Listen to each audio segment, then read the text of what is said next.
J'ai toujours imaginé que je mourrais à ses côtés. Je n'ai jamais imaginé que j'étais déjà morte pour lui depuis des années. Je m'appelle Mathilde Beaumont, j'ai 57 ans, et il y a 3 heures, mon monde entier s'est effondré lorsque j'ai reçu, par erreur, un email de confirmation d'une joaillerie exclusive de Paris. Cher Monsieur Didier Beaumont, nous confirmons la réception du paiement pour la bague d'émeraude choisie. Comme demandé, la gravure intérieure sera, pour ma véritable épouse, pour Émilie. Ma belle-fille. La femme que mon fils Gabriel aime depuis l'université. La femme qui m'a tenu la main pendant les funérailles de ma mère. La femme qui m'appelle maman lors des réunions de famille. La notification a clignoté sur mon téléphone portable alors que je préparais des macarons pour le dîner célébrant le 35e anniversaire de mon mariage avec Didier. L'homme qui, je venais de le découvrir, avait acheté une bague d'émeraude pour la femme de notre fils unique. Le soleil d'automne parisien filtrait à travers les rideaux de notre appartement dans le 7e arrondissement, créant des motifs d'encens sur le sol en parquet que nous avions fait restaurer ensemble il y a 10 ans. Ces mêmes rayons de lumière éclairaient maintenant mon téléphone, révélant une vérité que je n'aurais jamais pu imaginer. 5 minutes plus tard, j'ai reçu un autre email, cette fois correctement adressé à Didier. Monsieur Beaumont, nous vous prions de nous excuser pour la méprise précédente. L'email de confirmation a été envoyé à la mauvaise adresse. Nous garantissons que des situations comme celle-ci ne se reproduiront pas et réaffirmons notre engagement envers la discrétion que nos clients attendent. Discret comme la trahison qui se déroulait sous mon propre toit, pendant que je brodais ses initiales sur ses mouchoirs, pendant que je remplaçais ses médicaments pour la tension chaque matin, pendant que j'organisais ses cravates par couleur et par saison. J'ai posé mon téléphone sur le comptoir de la cuisine et j'ai continué à battre les blancs en neige comme si rien ne s'était passé. Comme si je ne venais pas de découvrir que mon mari et ma belle-fille entretenaient une liaison si sérieuse qu'une bague était déjà impliquée. Une bague avec une gravure qui m'effaçait complètement de l'existence, ma véritable épouse. Je n'ai pas versé une seule larme. Au lieu de cela, j'ai ouvert notre coffre-fort caché derrière le tableau de monnaie dans le bureau, un cadeau de mon père que Didier avait toujours détesté. Là se trouvait notre testament conjoint, nos économies pour les urgences, les documents de la maison en Provence, et un dossier rouge que je n'avais jamais vu auparavant. Dans le dossier, j'ai trouvé quelque chose qui m'a fait m'asseoir lentement dans le fauteuil en cuir de Didier, celui qu'il ne m'avait jamais permis d'utiliser. Un ensemble de documents immobiliers pour un appartement à Bordeaux dont j'ignorais l'existence. Non, pas dont nous ignorions l'existence, que lui possédait, exclusivement à son nom. Le contrat d'achat datait de 3 ans. Mes doigts tremblaient légèrement en tournant les pages. L'appartement était spacieux, dans un quartier élégant de Bordeaux, avec vue sur la Garonne. Les frais de notaire avaient été réglés en espèces. Des espèces provenant d'un compte dont j'ignorais l'existence. 35 ans de mariage, et je découvrais que mon mari avait une vie financière parallèle à la nôtre. Et puis j'ai trouvé les photos. Pas des photos intimes ou explicites comme dans des films bon marché. C'était pire. Didier et Émilie assis à la table d'un café à Bordeaux. Didier et Émilie marchant main dans la main dans le jardin public. Didier et Émilie tenant les clés d'un appartement, souriant comme de jeunes mariés devant une porte verte portant le numéro 17. La dernière photo m'a brisé intérieurement, Émilie enceinte, avec Didier embrassant son ventre, dans ce qui était clairement la chambre de cet appartement à Bordeaux. La date imprimée au verso, il y a 6 mois. Ma belle-fille était enceinte. Pas de mon fils, mais de mon mari. J'ai scruté la photo plus attentivement, remarquant des détails qui me glaçaient davantage. Sur la table de nuit, la montre que j'avais offerte à Didier pour son 60e anniversaire. Sur le mur, un tableau que nous avions acheté ensemble à Venise lors de notre 25e anniversaire de mariage. Il avait transporté des morceaux de notre vie commune dans ce nid d'amour clandestin. La chambre était décorée dans des tons de vert émeraude, la couleur préférée d'Émilie. Je me souvenais avoir entendu Gabriel se plaindre gentiment de la façon dont leur appartement se transformait progressivement en jungle urbaine, avec toutes ses plantes et ses textiles verts. J'avais trouvé cela charmant à l'époque. Maintenant, Je comprenais que cette passion pour le verre était partagée avec mon mari. Le bruit de la porte d'entrée qui s'ouvrait m'a tiré de ma transe. C'était Didier qui revenait du travail.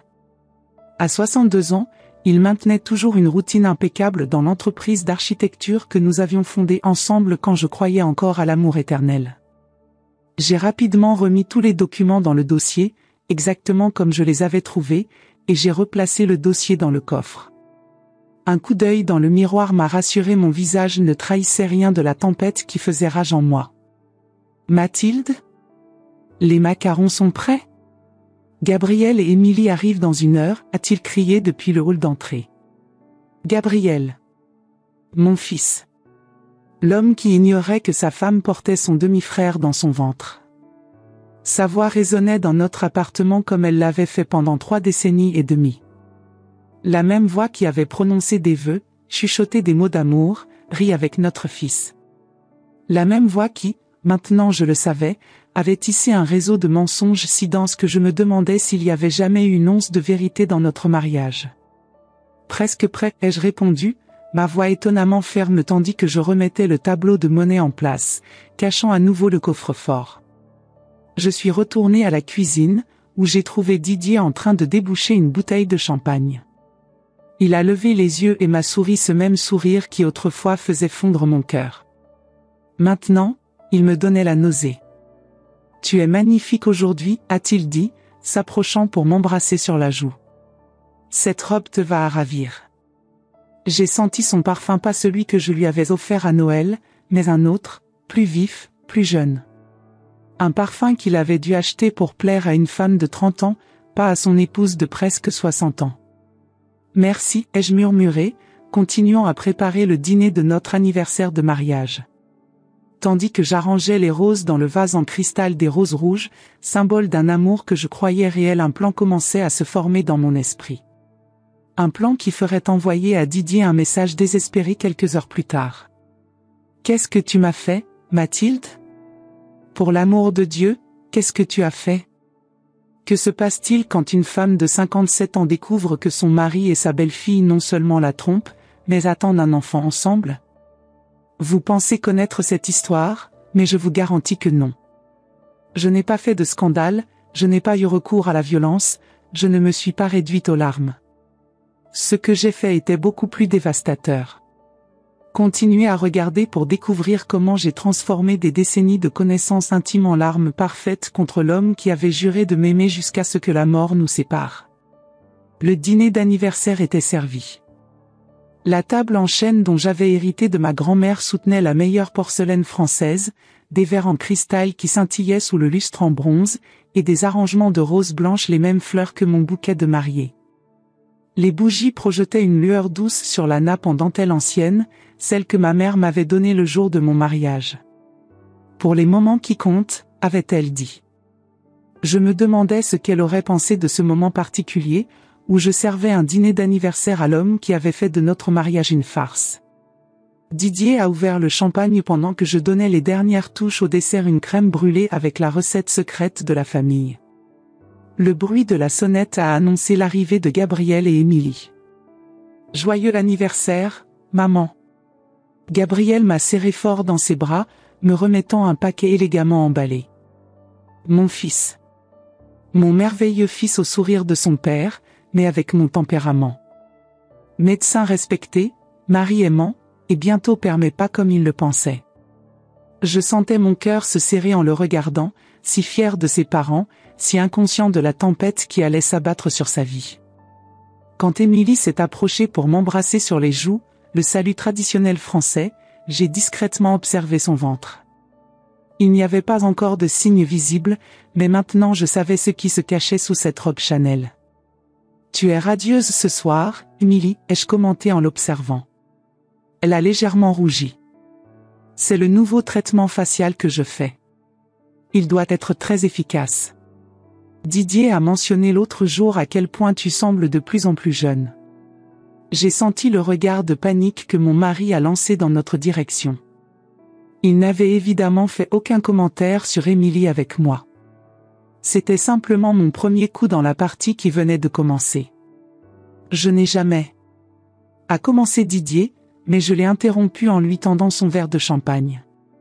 Trinquons à 35 années, ai-je dit, levant mon verre. À la fidélité et à la confiance. Les mots sont tombés dans la pièce comme des pierres dans un étang, créant des ondulations de malaise que seuls Didier et Émilie pouvaient vraiment ressentir. Gabriel a souri et a levé son verre, inconscient du double sens de mon toast. Pendant le dîner, j'ai été l'hôtesse parfaite. J'ai servi les plats préférés de Didier, rempli son verre à plusieurs reprises avec le Bordeaux qu'il appréciait tant, et souri à chaque histoire qu'il racontait comme si c'était la première fois que je l'entendais. J'observais. J'attendais. Je notais chaque regard furtif entre mon mari et ma belle-fille, chaque moment où leurs doigts s'évitaient soigneusement en se passant le pain, chaque excuse qu'Émilie trouvait pour ne pas boire de vin. 35 ans, apportait un toast Gabriel, levant son verre. Vous êtes mon inspiration. J'espère qu'Émilie et moi serons aussi heureux que vous quand nous atteindrons ce cap. J'ai vu l'inconfort dans les yeux d'Émilie, la façon dont elle évitait de regarder directement Didier. Le secret est la confiance, mon chéri, ai-je répondu calmement. Vous savez, je vais vous raconter quelque chose que je n'ai jamais révélé auparavant. Tout le monde à table s'est penché, curieux.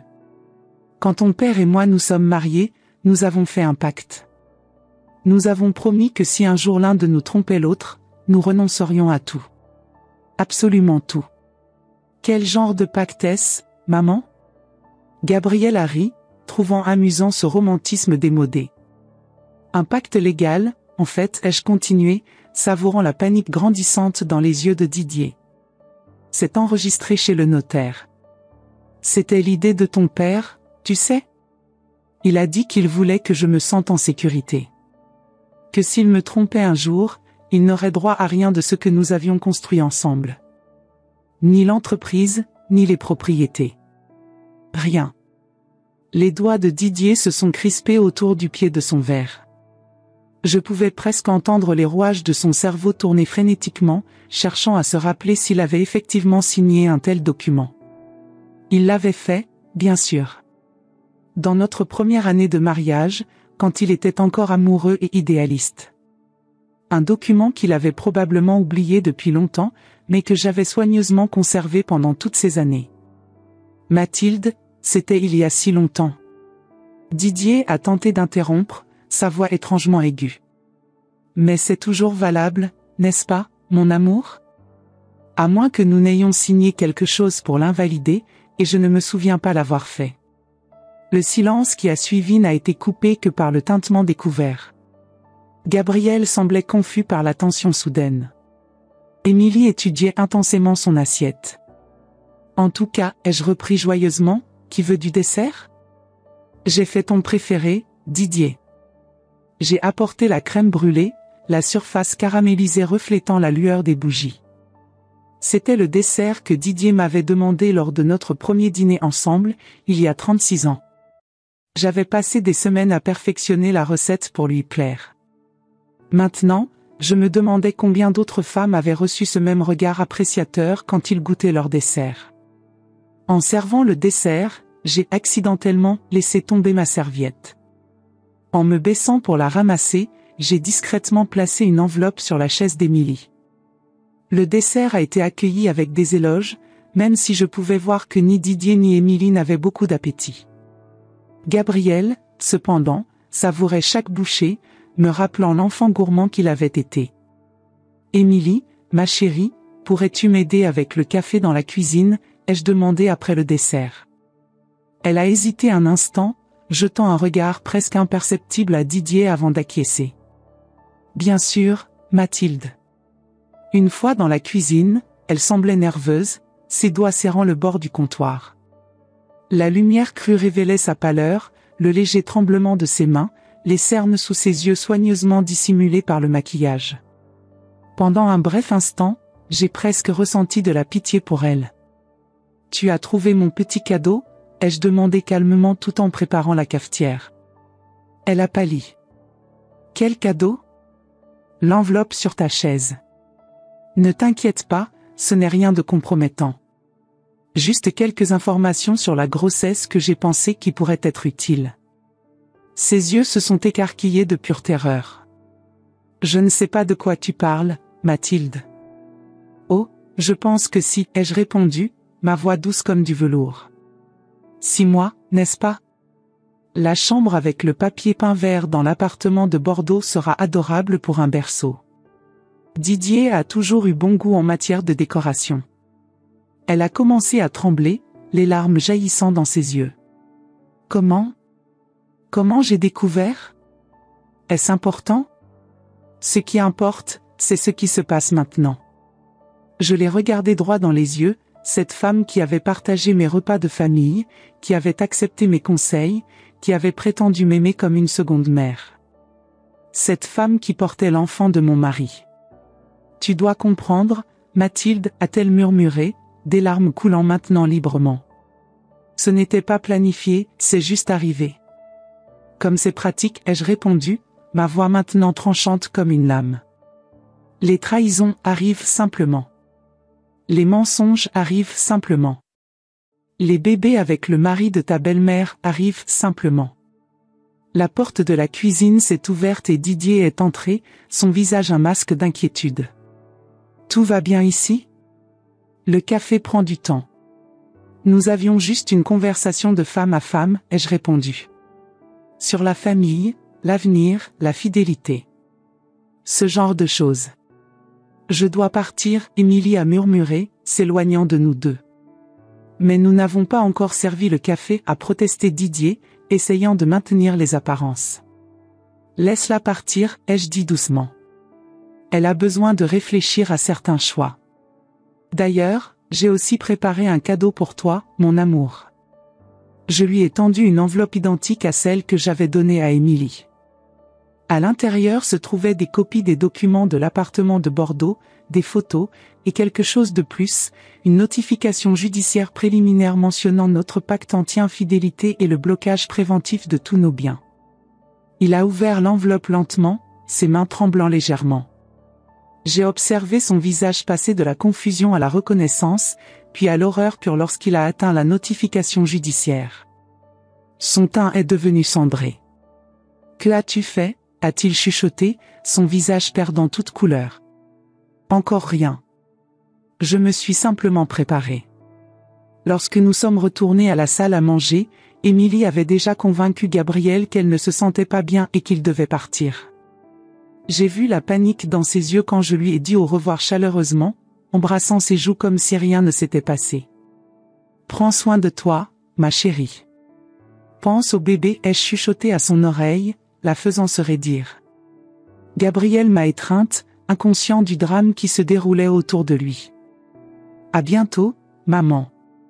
Encore joyeux anniversaire. Je t'appelle demain.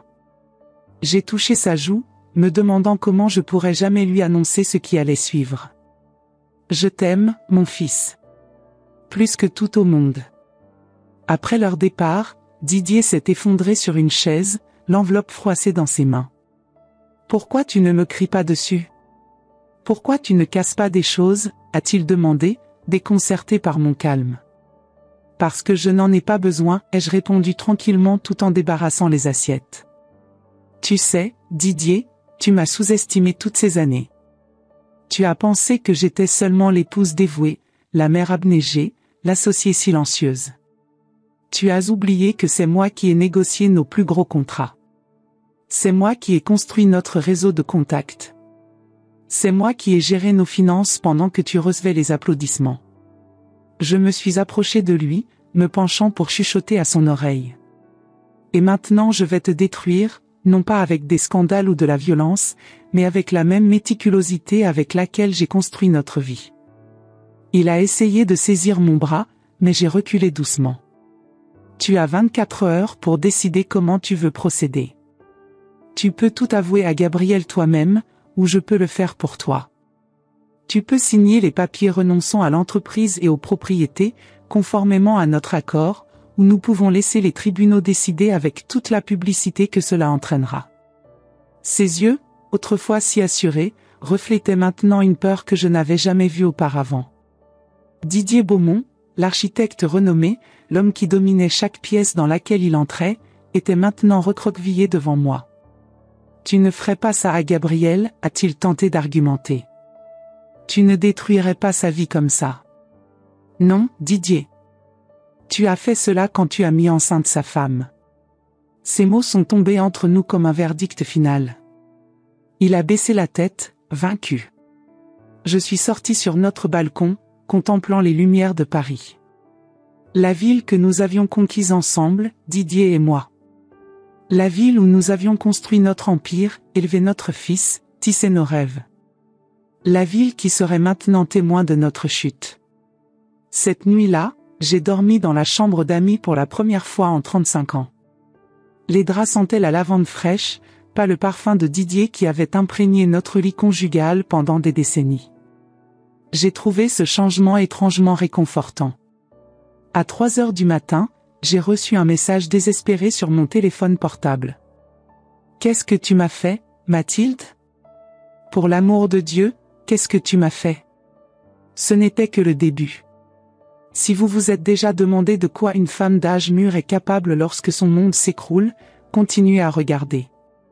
Je n'ai pas été élevée pour être cruelle, mais Didier et Émilie me l'ont rapidement enseigné. Le message désespéré de mon mari n'était que le début. Ce qui s'est passé le lendemain matin m'a surprise moi-même. Le message de Didier n'était pas le seul que j'ai reçu cette nuit-là. À 4h17, mon téléphone a vibré à nouveau avec une notification d'Émilie. « Nous devons parler. Juste nous deux.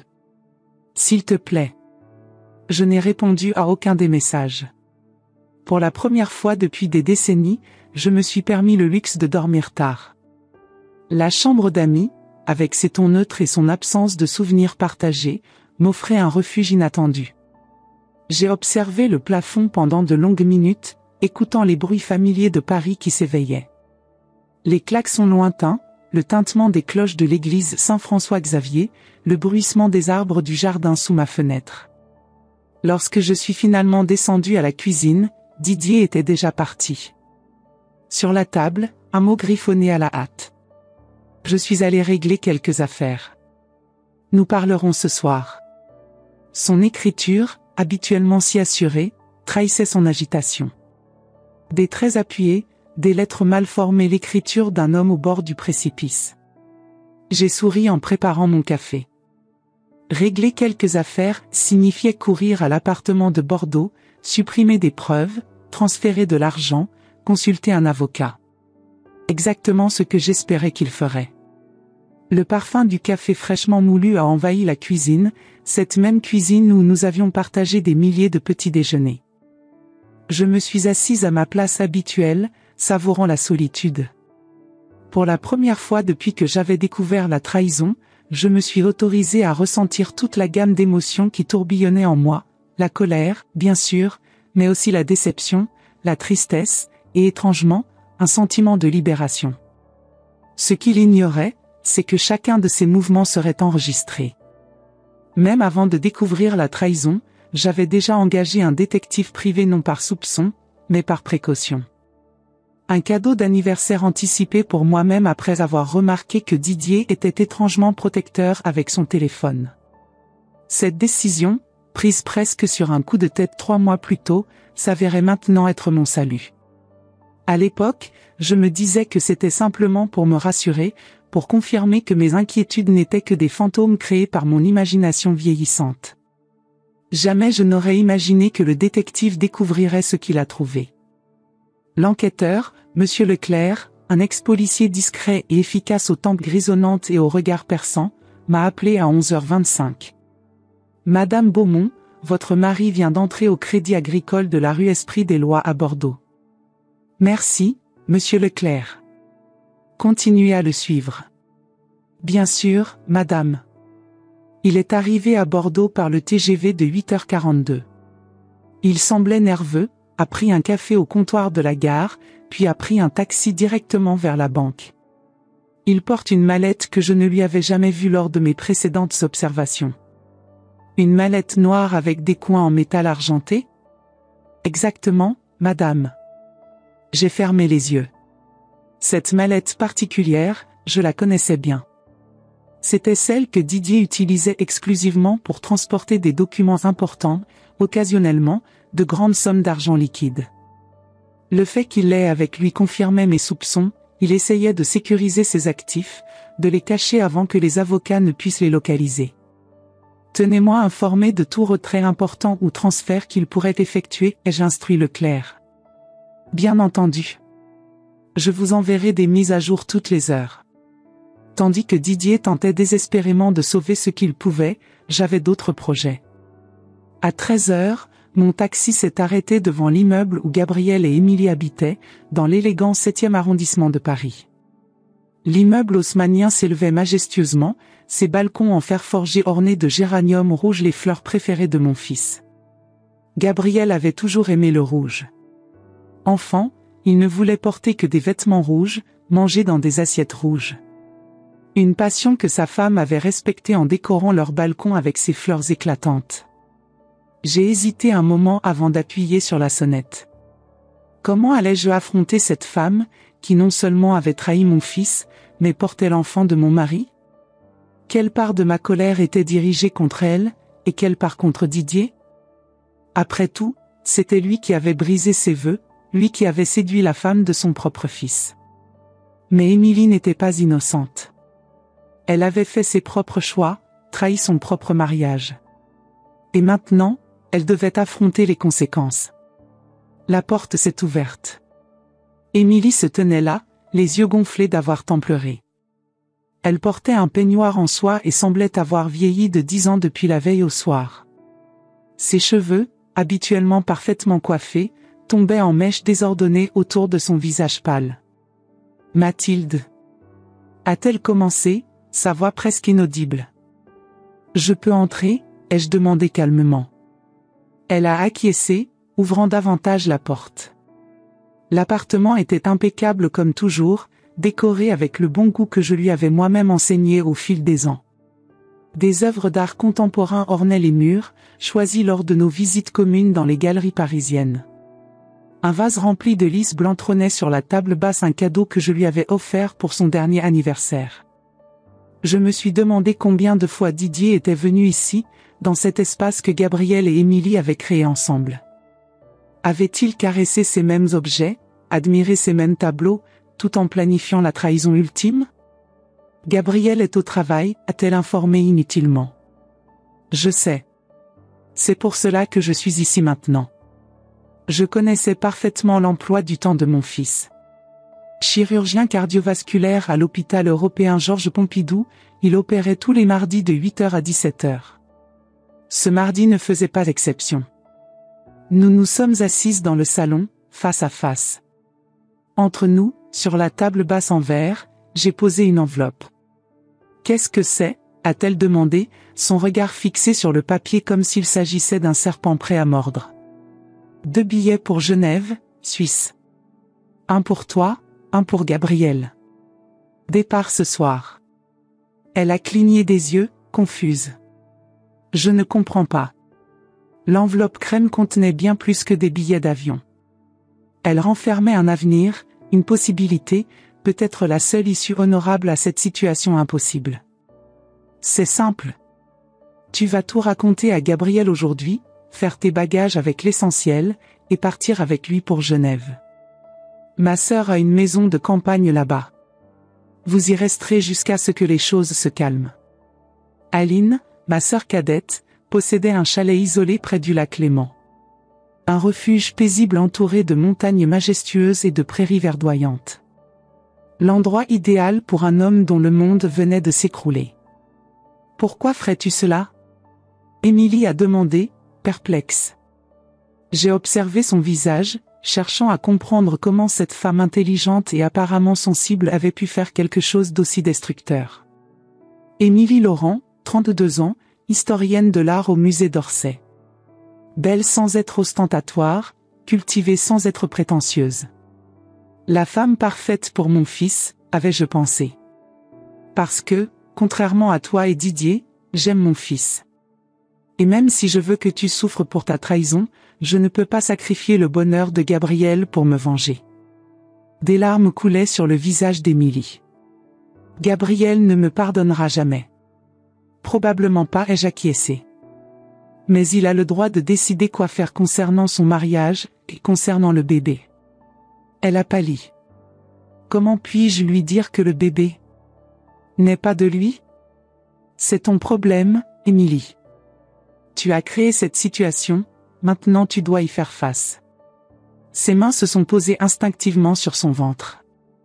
Un geste protecteur, maternel. Malgré toute ma colère, je ne pouvais ignorer la réalité, cette femme portait un enfant. Un enfant innocent dans toute cette débâcle. Et si je ne lui dis pas? Et si je m'enfuis simplement? J'ai souri. Un sourire triste, mais déterminé. Alors je poursuivrai mon plan initial.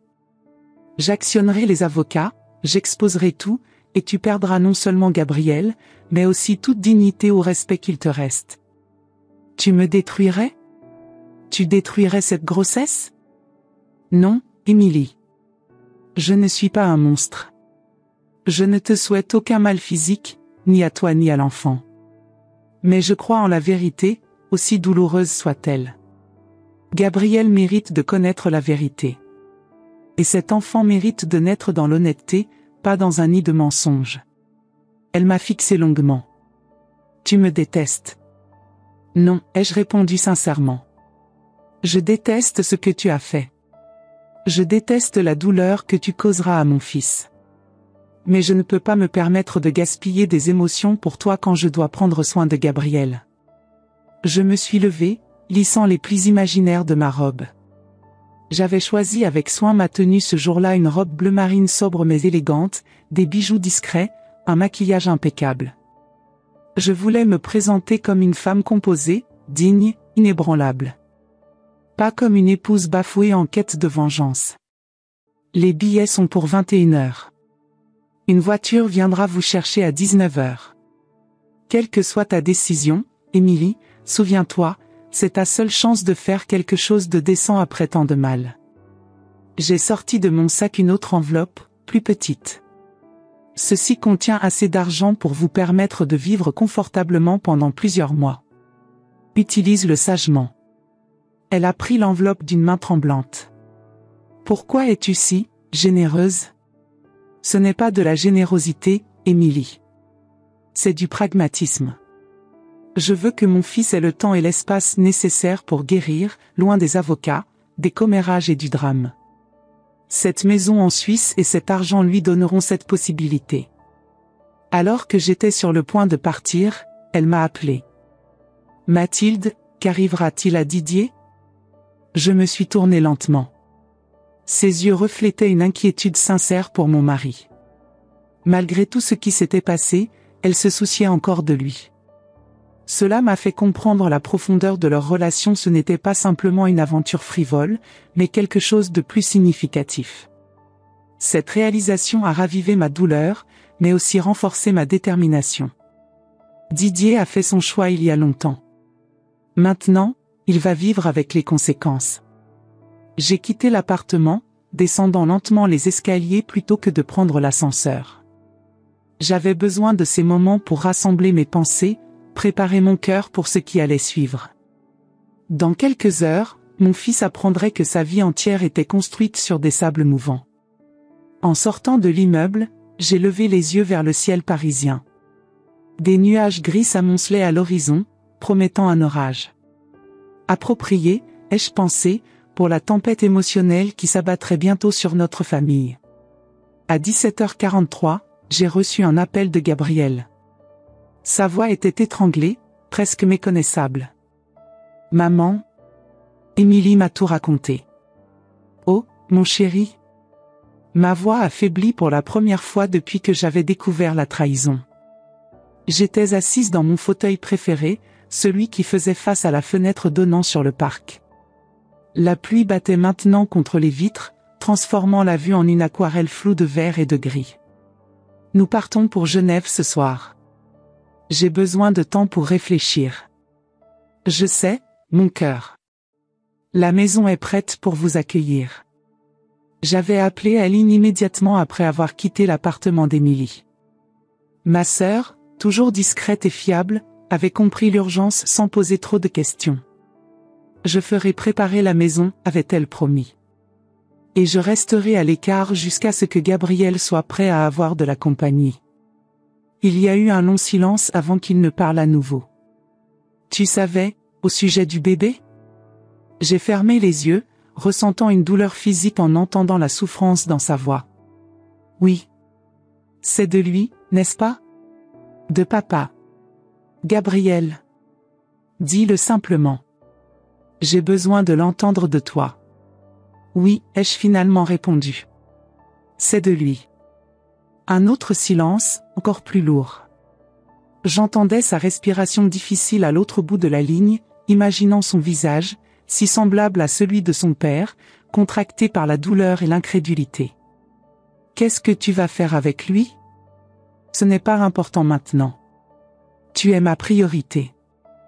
Mais c'est mon père, maman. Ces mots simples contenaient tant de complexité.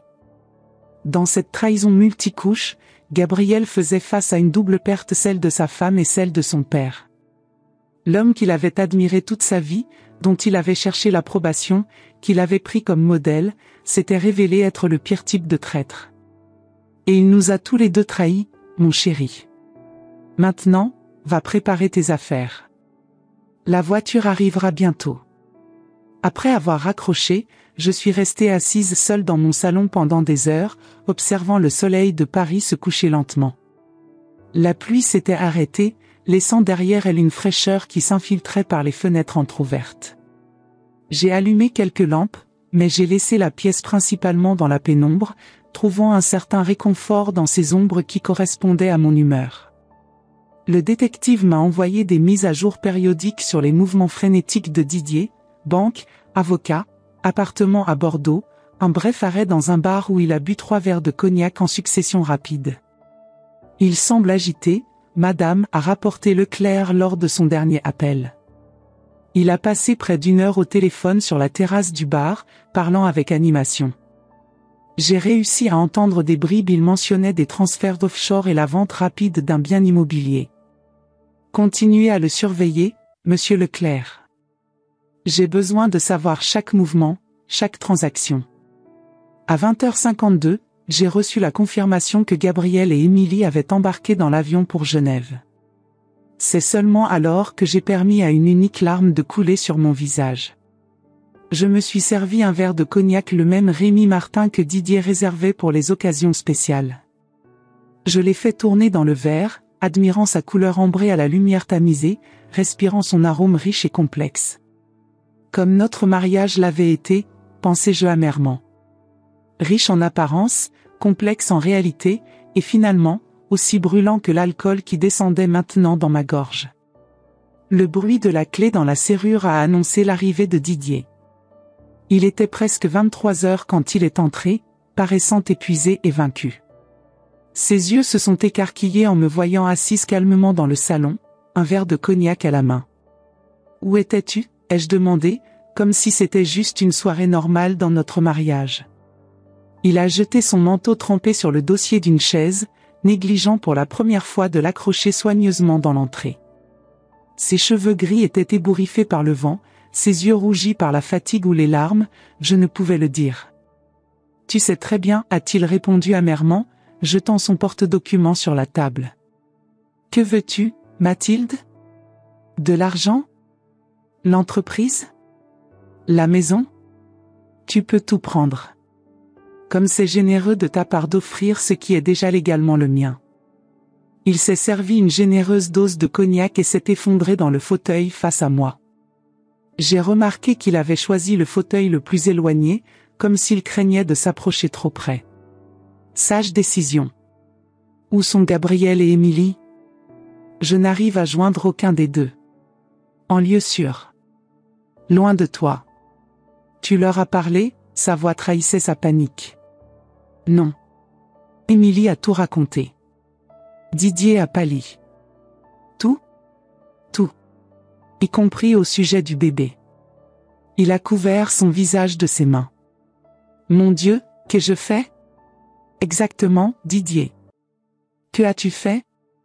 Tu as détruit notre famille, trahi ton propre fils, et pourquoi? Pour te sentir jeune à nouveau? Pour prouver que tu peux encore séduire une femme ayant la moitié de ton âge? Ce n'était pas comme ça, a-t-il murmuré. Alors comment c'était? Explique-moi comment tu as fini par mettre enceinte la femme de notre fils. Il a pris une gorgée de cognac, cherchant du courage. Cela a commencé quand ils sont venus vivre avec nous pendant 3 mois durant la rénovation de leur appartement. Tu étais en Italie, t'occupant de ta tante malade. Émilie et moi, nous nous sommes rapprochés. Rapprochés, ai-je répété avec dédain. Quel euphémisme adorable pour ce que vous avez fait. Je me suis souvenu de cette période, il y a un peu plus d'1 an. Ma tante Hélène, ma seule parente survivante à part Aline, avait subi un AVC. J'avais passé 2 mois à Florence, l'aidant à se rétablir. Pendant ce temps, Gabriel et Émilie vivaient avec Didier pendant la rénovation de leur salle de bain et cuisine. Une situation temporaire qui avait apparemment ouvert la porte à une trahison permanente. J'ai essayé d'y mettre fin plusieurs fois, mais... Mais quoi? Elle était irrésistible? La tentation était trop forte? Je suis tombé amoureux, a-t-il finalement admis. Ces mots m'ont frappé comme un coup physique. La trahison était une chose. L'amour en était une autre complètement différente. Tu es tombé amoureux, ai-je répété lentement. De ta belle-fille. La femme de ton fils. On ne choisit pas de qui on tombe amoureux, Mathilde. Non, mais on choisit ce qu'on fait à ce sujet. Et tu as choisi de trahir, de mentir et de détruire ta famille. Didier semblait vaincu. Qu'est-ce qui va se passer maintenant? Maintenant? Maintenant tu vas prendre tes affaires et quitter ma maison. Notre maison, a-t-il corrigé automatiquement. Plus maintenant. Conformément à notre accord prénuptial, en cas d'infidélité prouvée, le conjoint trompé a droit à tous les biens. Mes avocats ont déjà déposé la demande de divorce contentieux ce matin. Cela prendra des années pour être résolu devant les tribunaux, a-t-il argumenté. Peut-être. Ou peut-être pas, compte tenu des preuves que j'ai. Mais d'ici là, tu es légalement empêché d'accéder à nos comptes communs, à l'entreprise, ou à n'importe laquelle de nos propriétés. Il m'a regardé incrédule. Tu me laisserais sans rien? Après 35 ans? Tu m'as laissé sans rien quand tu as choisi Émilie. La différence est que j'ai encore ma dignité. Didier a terminé son cognac d'un seul trait. Et le bébé? C'est mon enfant. C'est aussi le demi-frère de ton fils. As-tu pensé à cela? À la monstruosité que tu as créée? Il n'a pas répondu. Il n'y avait pas de réponse possible. Tu as jusqu'à demain pour partir, ai-je conclu, me levant. Et ne t'inquiète pas pour Émilie. Elle est bien soignée. Alors que je montais déjà les escaliers vers ma chambre, j'ai entendu sa voix brisée. Qu'est-ce que tu m'as fait, Mathilde? Pour l'amour de Dieu, qu'est-ce que tu m'as fait? Je me suis tourné lentement, le regardant depuis la hauteur des marches. L'homme que j'avais aimé pendant plus de 3 décennies semblait soudain petit et pathétique, recroquevillé dans son fauteuil, son verre vide à la main, les épaules voûtées par le poids de ses propres actions. Moi? Je n'ai rien fait d'autre que découvrir la vérité. Tu t'es fait cela à toi-même, Didier. Et maintenant tu vas vivre avec les conséquences. J'ai continué à monter les escaliers, chaque marche me rapprochant d'une nouvelle vie, une vie sans Didier Beaumont. Une vie que je n'avais jamais imaginée, mais que maintenant je devais construire. Pour moi-même. Pour Gabriel. Pour l'avenir qui nous attendait au-delà de cette trahison. Quand on perd tout ce en quoi on a cru pendant 35 ans, 2 options se présentent, s'effondrer ou renaître. Beaucoup s'attendaient à ce que je me noie dans les larmes et l'amertume. Mais la vie me réservait un revirement que même moi je n'aurais pu prévoir. L'histoire ne se termine pas avec la trahison ou la vengeance, elle ne fait que commencer. 6 mois se sont écoulés depuis la nuit où j'ai expulsé Didier de notre maison. Les avocats se battent encore devant les tribunaux, mais les résultats préliminaires sont en ma faveur.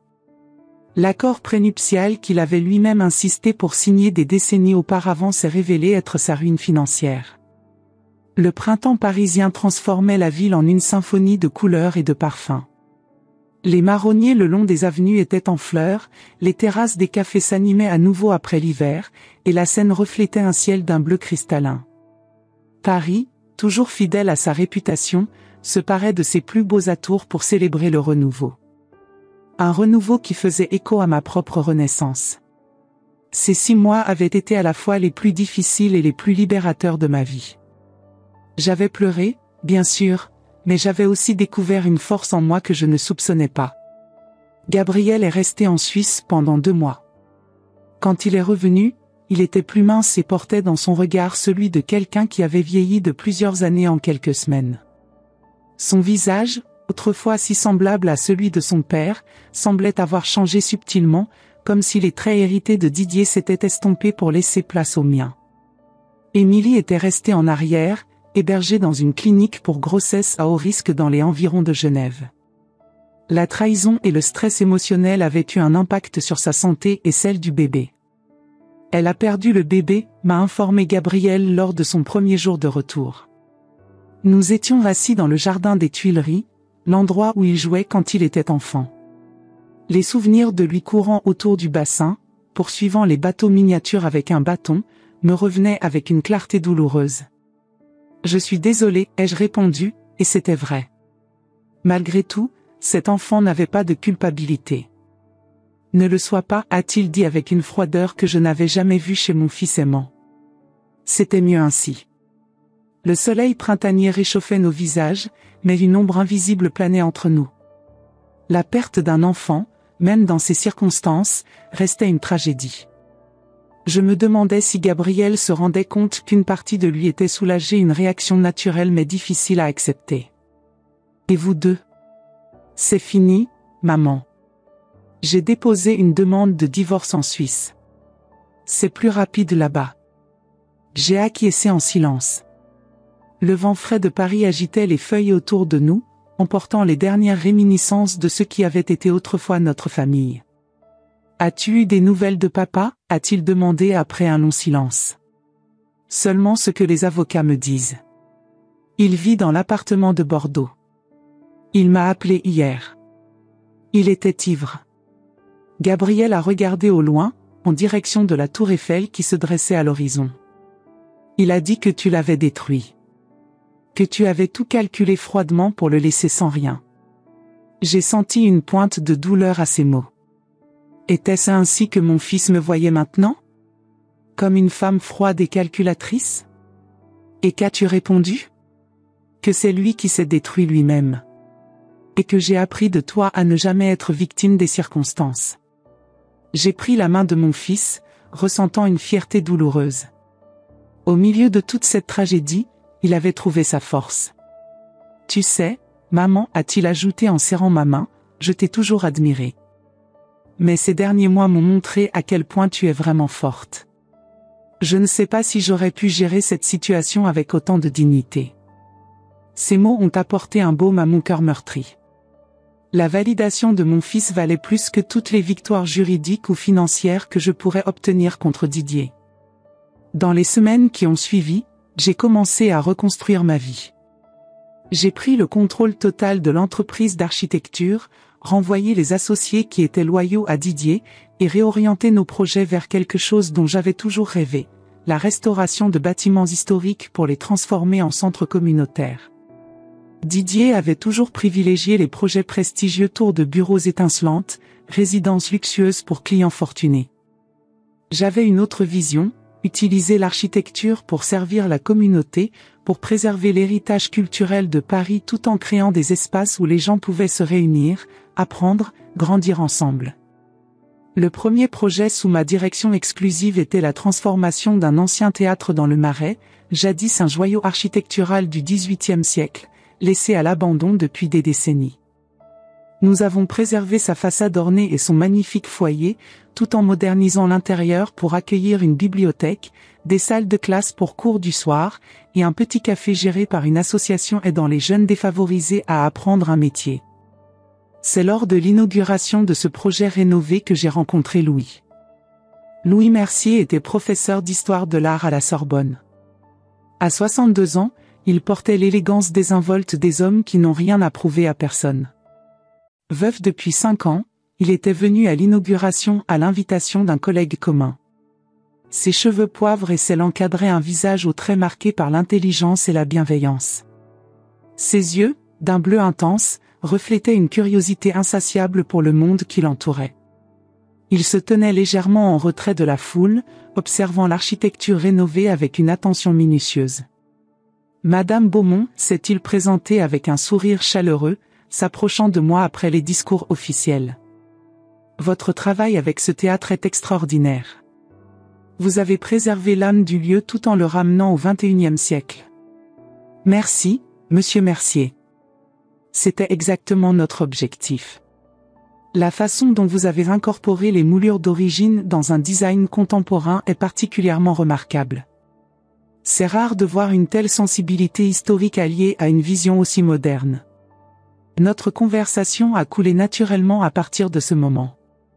Nous avons parlé d'architecture Renaissance, de la lumière particulière de Paris en automne, de livres obscurs que nous adorions tous les deux. Il n'y a pas eu de flirts évidents ou d'insinuations, seulement deux personnes mûres reconnaissant quelque chose de rare, une connexion authentique. Quand il m'a invité à prendre un café la semaine suivante, j'ai accepté sans hésitation. Le café s'est transformé en déjeuner, qui a conduit à une promenade au Louvre, qui a évolué en dîners hebdomadaires. Louis était différent de Didier à tous égards. Là où Didier était charismatique et dominant, Louis était réfléchi et attentif. Là où Didier cherchait à impressionner, Louis cherchait à comprendre. Nos conversations s'étendaient sur des heures, explorant des sujets allant de l'art byzantin à la physique quantique, du jardinage à la politique mondiale. Je me surprenais à rire de nouveau, à attendre avec impatience nos rencontres, à penser à lui aux moments les plus inattendus de la journée. C'était à la fois déroutant et merveilleux. À 57 ans, je vivais des émotions que je croyais réservées aux jeunes gens. 3 mois après notre première rencontre, j'ai reçu un appel inattendu d'Émilie.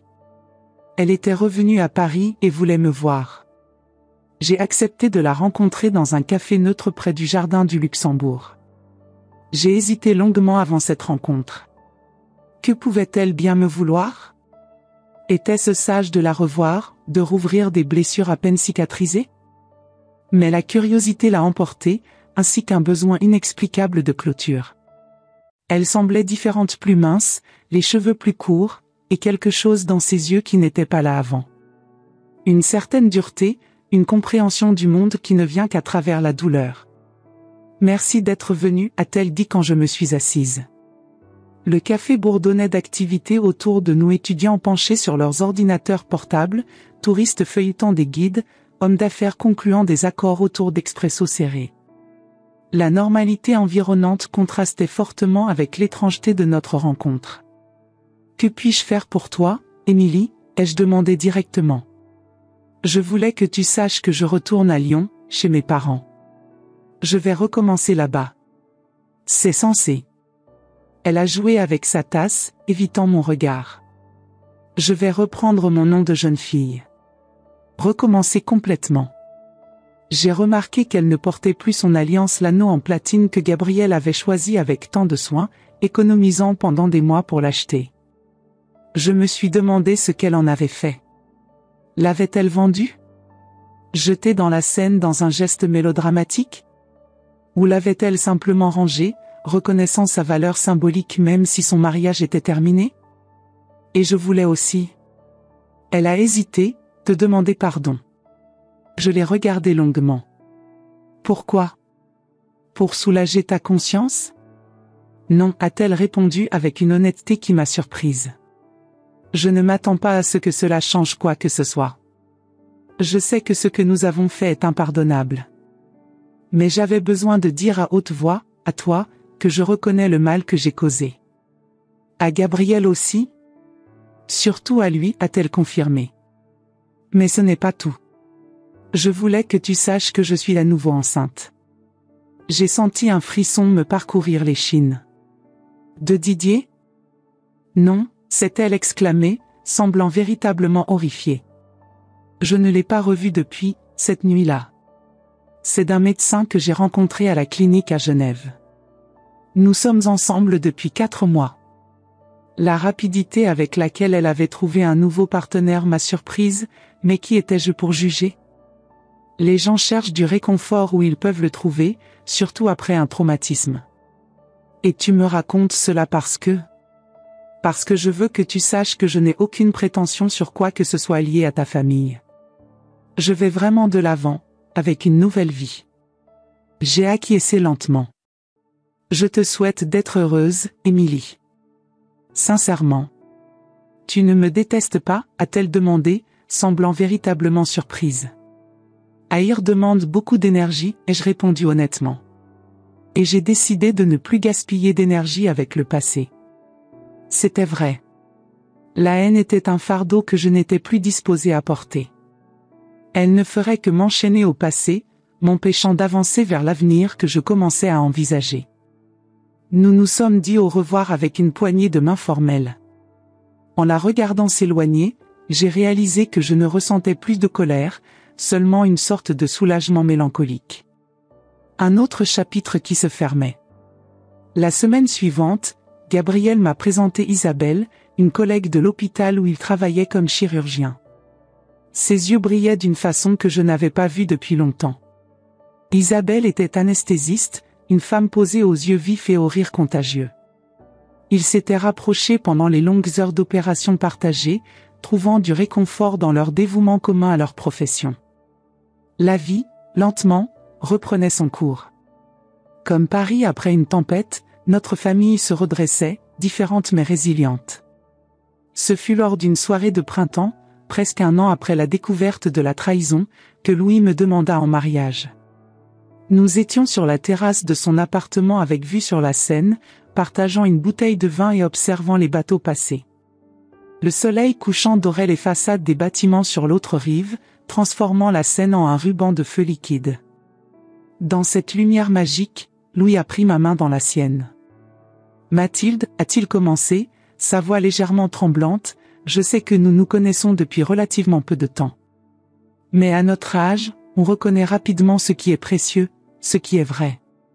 Mon cœur s'est accéléré, anticipant ce qui allait suivre. Je t'aime. Tu as apporté une lumière dans ma vie que je pensais éteinte à jamais après le décès de Claire. Je me demandais si tu voudrais, si tu envisagerais de devenir ma femme. Tu n'as pas besoin de répondre maintenant, a-t-il ajouté précipitamment. Je sais que tu es encore en plein processus de divorce et qu'il y a beaucoup de complications. En fait, ai-je répondu avec un sourire, il n'y a aucune complication. Le divorce a été finalisé hier. Ses yeux se sont illuminés. Et quel a été le verdict? Tout en ma faveur, comme prévu. Didier a essayé de contester jusqu'au bout, mais les preuves étaient irréfutables. Et comment te sens-tu à ce sujet? J'ai réfléchi un moment, contemplant la Seine qui continuait son cours éternel, indifférente aux drames humains qui se jouaient sur ses rives. Soulagée. Pas pour la victoire juridique, mais pour être enfin libre. Libre de décider qui je veux être à partir de maintenant. Et qui veux-tu être, Mathilde Beaumont? Simplement moi-même. Sans masque, sans compromis qui me diminue, sans vivre dans l'ombre de personne. Louis a levé son verre pour porter un toast. À ta liberté, alors. Et à ta question, ai-je ajouté, ma réponse est oui. Son visage s'est illuminé d'une joie que je n'oublierai jamais. Dans cet instant parfait, j'ai senti quelque chose se dénouer en moi, la dernière emprise du passé relâchant son étreinte. Le téléphone a sonné à 3h17 du matin, me réveillant d'un sommeil profond. C'était un numéro inconnu. Allô, ai-je répondu, ressentant cette appréhension que les appels nocturnes apportent toujours. Mathilde? La voix de Didier était méconnaissable, rauque, traînante, presque un murmure. Que veux-tu, Didier? Il est 3h du matin. J'avais besoin d'entendre ta voix, une dernière fois. Quelque chose dans son ton m'a alarmé. Malgré tout ce qui s'était passé, je connaissais cet homme. Je l'avais aimé pendant plus de 3 décennies. Et je savais reconnaître le désespoir dans sa voix. Didier, où es-tu? Dans l'appartement de Bordeaux.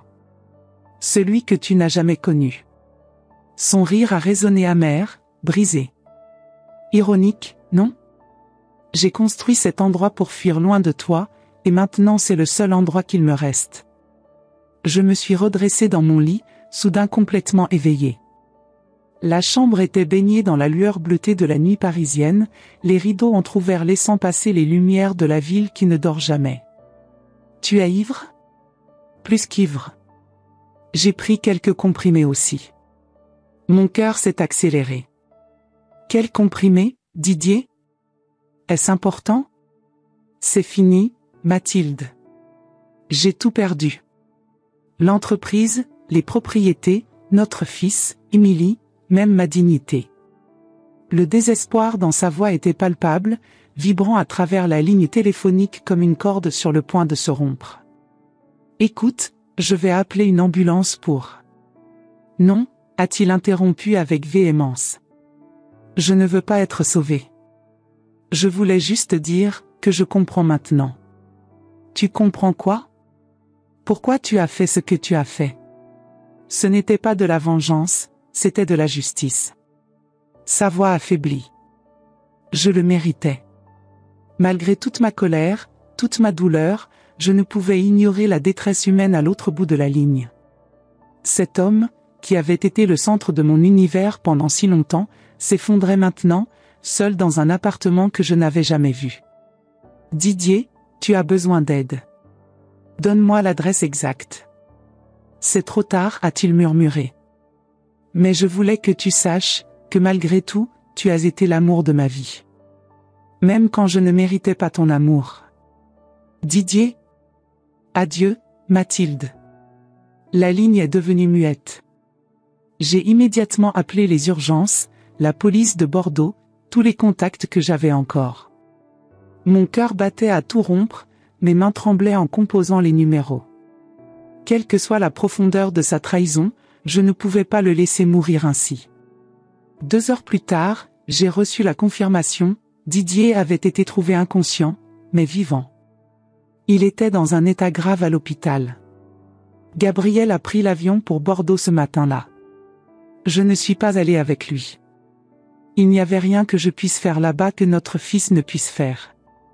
Et, honnêtement, je ne saurais pas quoi ressentir en voyant Didier dans cet état.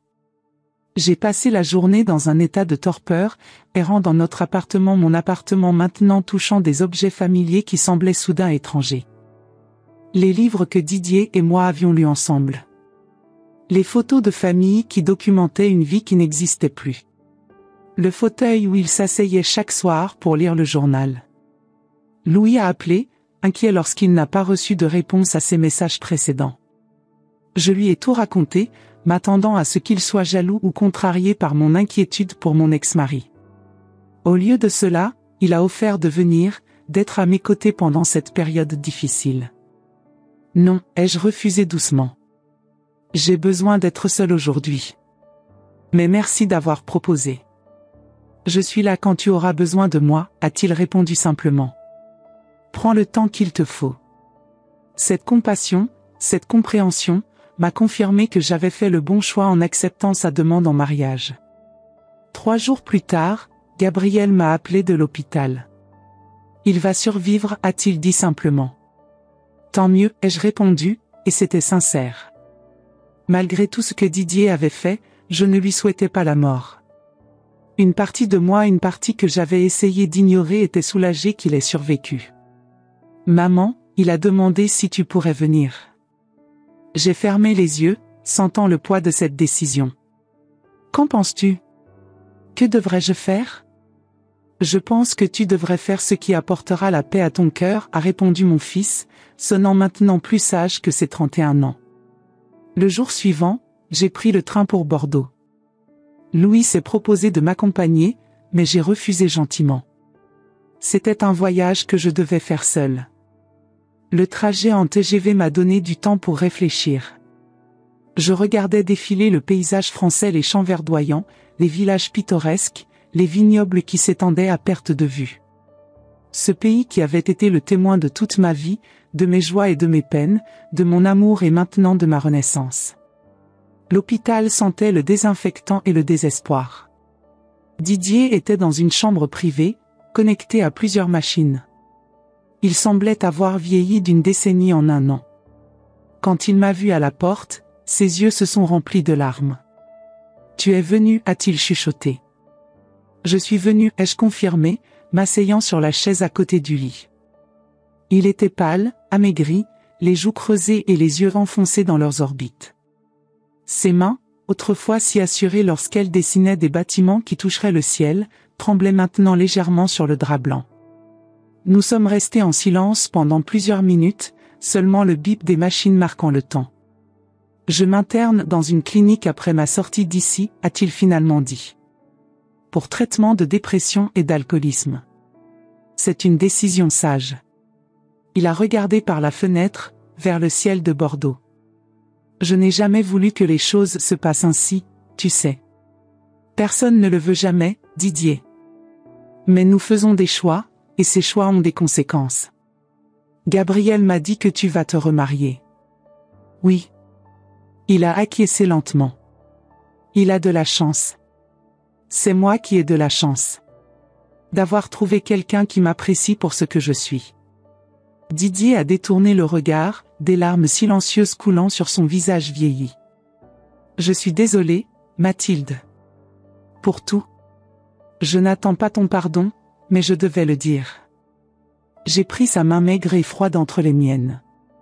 Non par amour romantique, qui s'était évanoui depuis longtemps, mais par compassion. Par respect pour les 35 années que nous avions partagées, pour les bons moments que nous avions eus, pour le fils merveilleux que nous avions élevé ensemble. Le pardon est un processus, Didier. Cela n'arrive pas du jour au lendemain. Mais je suis sur le chemin.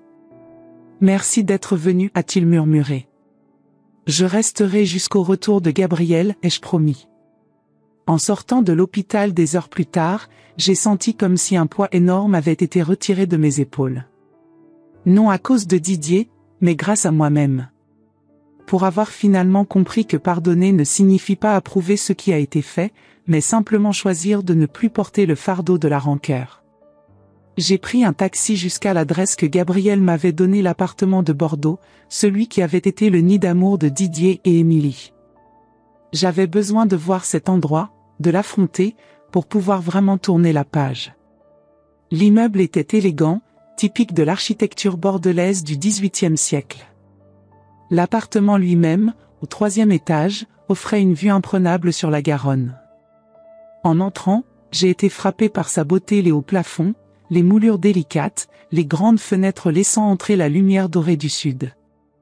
Il était meublé avec goût, mélangeant des pièces antiques et modernes d'une manière qui reflétait indéniablement le style de Didier.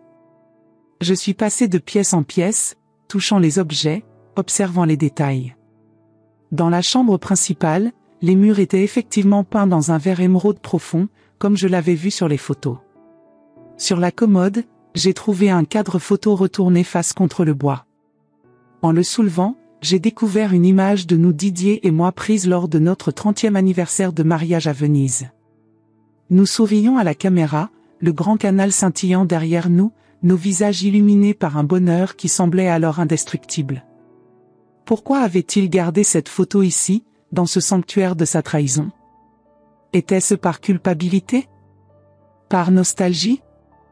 Ou peut-être, malgré tout, par un amour résiduel qui n'avait jamais complètement disparu? Je ne saurais jamais. Et finalement, cela n'avait plus d'importance. J'ai replacé la photo face cachée, exactement comme je l'avais trouvée, et j'ai quitté l'appartement, fermant la porte sur ce chapitre de ma vie. 3 mois plus tard, je me suis marié avec Louis lors d'une cérémonie intime dans le jardin de notre nouvelle maison à Montmartre. Gabriel était là avec Isabelle. Même Didier a envoyé un bouquet discret avec une carte simple, « Sois heureuse ». La cérémonie était simple mais émouvante. Pas de fanfare, pas d'extravagance, juste 2 personnes mûres promettant de chérir le temps qu'elles avaient ensemble. Louis m'a récité un poème qu'il avait écrit lui-même, ces mots touchant mon cœur d'une manière que je n'aurais jamais cru possible à nouveau. Ce soir-là, tandis que Louis dormait à mes côtés, j'ai regardé par la fenêtre les lumières de Paris et j'ai réfléchi au voyage extraordinaire des 18 derniers mois. De la dévastation à la rénovation. De la trahison à la renaissance. Notre chambre, situé sous les toits de notre maison de Montmartre, offrait une vue panoramique sur la ville. Je pouvais voir le dôme blanc du Sacré-Cœur brillant sous la lune, les lumières de la tour Eiffel clignotant dans le lointain, et en dessous, les rues sinueuses de Paris, chacune avec ses propres histoires, ses propres secrets. À 57 ans, j'avais découvert la trahison la plus cruelle possible. À 59 ans, j'avais découvert que la vie pouvait recommencer, plus riche et plus authentique qu'auparavant. Cette nouvelle vie ne ressemblait en rien à ce que j'avais imaginé pour mes années de maturité. Au lieu d'une retraite tranquille avec Didier, voyageant pour visiter les monuments architecturaux que nous avions toujours admirés, je construisais une carrière indépendante, redéfinissant notre entreprise selon ma propre vision. Au lieu de célébrer des anniversaires de mariage avec l'homme que j'avais épousé dans ma jeunesse, je découvrais les joies d'un nouvel amour, plus profond parce que basé sur une connaissance de soi que seules les épreuves et le temps peuvent apporter. Louis se retourna dans son sommeil, murmurant doucement. Je l'ai regardé avec tendresse. Cet homme, entré dans ma vie au moment où je pensais que toute joie m'avait été arrachée, m'avait montré qu'il n'est jamais trop tard pour recommencer, jamais trop tard pour aimer à nouveau. Gabriel aussi construisait une nouvelle vie. Sa relation avec Isabelle s'épanouissait, et j'avais récemment surpris des regards échangés qui suggéraient que des fiançailles pourraient être annoncées prochainement. Il avait repris contact avec Didier de manière limitée, des appels téléphoniques occasionnels, un café une fois par mois. Je ne m'y opposais pas. Malgré tout, Didier restait son père, et la guérison de mon fils passait par la résolution de cette relation compliquée. Quant à Didier, il suivait son programme de réhabilitation avec une détermination que je ne lui avais pas vue depuis des années. Sobriété, thérapie, méditation, il adoptait ses nouvelles pratiques avec la même intensité qu'il avait autrefois consacrée à l'architecture. Il avait vendu l'appartement de Bordeaux et s'était installé dans un petit logement près de la clinique. Parfois, je me demandais s'il trouverait un jour la paix qu'il cherchait. Une partie de moi l'espérait. Car dans le fond, la meilleure vengeance n'est pas de détruire ceux qui nous ont blessés, mais de construire une vie si pleine et si significative que le passé devient simplement un chapitre dans une histoire bien plus grande. Une histoire que, à 59 ans, je commençais seulement à écrire. Quand j'ai découvert la trahison, je pensais que ma vie était terminée. Aujourd'hui, je vois que ce n'était que le début d'un nouveau voyage. Et vous, qu'auriez-vous fait à ma place ? Auriez-vous eu le courage de reconstruire votre vie à 57 ans ? Peut-être traversez-vous quelque chose de similaire en ce moment, sachez que vous n'êtes pas seul. Partagez votre histoire ou vos réflexions dans les commentaires, parfois, partager est le premier pas vers la guérison. Si cette histoire a touché votre cœur, abonnez-vous à la chaîne pour d'autres récits qui montrent qu'il n'est jamais trop tard pour recommencer, même quand nous pensons avoir tout perdu. La vie a des chapitres surprenants qui attendent d'être écrits, quel que soit notre âge.